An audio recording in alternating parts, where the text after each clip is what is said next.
દેશભરમાં ઓનલાઈન દવાના વેપારના વિરોધમાં અંકલેશ્વરના 300થી વધુ કેમિસ્ટો એક દિવસીય હડતાલમાં જોડાતા મેડિકલ સ્ટોર બંધ રાખ્યા હતા। દેશભરમાં ઓનલાઈન દવાનું ગેરકાયદેસર વેચાણ થઈ રહ્યું છે, તેના પર સરકારે કોઈ તાત્કાલિક પગલાં લીધા નથી। કેન્દ્ર સરકારની હેલ્થ અને ફેમિલી મિનિસ્ટ્રી દ્વારા જે પોર્ટલ દાખલ કરવામાં આવ્યું છે, તેનો અમલ વાસ્તવમાં શક્ય નથી। આ બંને નીતિના વિરોધમાં આજે દેશભરમાં કેમિસ્ટોએ હડતાલ પાડી છે।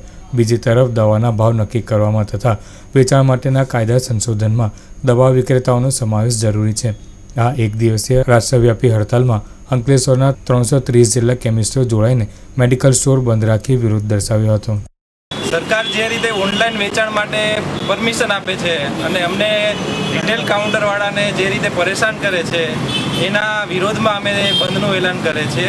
બધા જે ભાવ વધારા માટે જે વેપારીઓ અને રિટેલ કાઉન્ટરવાળાને જે ભોગવે છે, કસ્ટમરની સામે અમને ખોટા પાડે છે, એ નીતિની સામે અમે એમનો વિરોધ કરીએ છીએ અને વિરોધ દર્શાવવા માટે અમે ભરૂચ અંકલેશ્વર એસોસિએશન આજે બંધનું એલાન રાખેલ છે।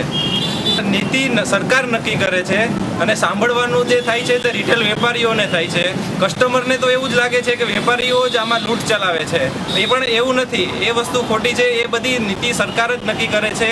એના દવાના ભાવ બી ગવર્મેન્ટ જ નક્કી કરે છે કે કયા ભાવ પર કઈ એમઆરપી દવા ઉપર રાખવી છે, એ ગવર્મેન્ટ જ નક્કી કરે છે।